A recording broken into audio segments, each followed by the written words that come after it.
So today we're going to look at the Scoobs Winstons gelato powder mix, and I'm going to do the dark chocolate delight recipe today.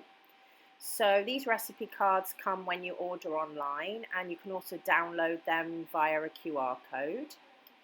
I'm going to take my gelato mix, which is like a vanilla base. I'm going to add 500 milliliters of water.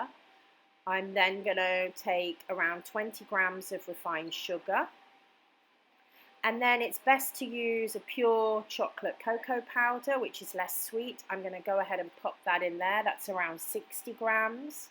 And then I've melted in the microwave 60 grams of pure dark chocolate to give it that extra chocolate boost. So I'm going to scrape that all out.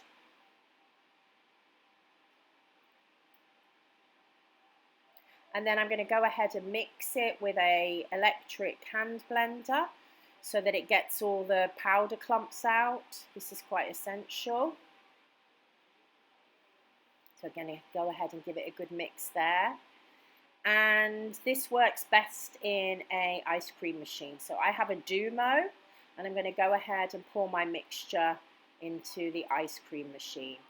And then this is going to take around 45 minutes to make creamy gelato.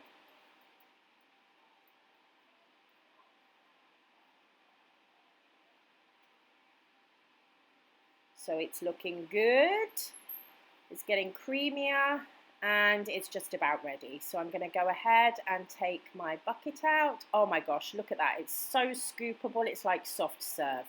And we love eating this straight out of the machine. But if you want a firmer texture, you can leave it in the freezer for 2 hours.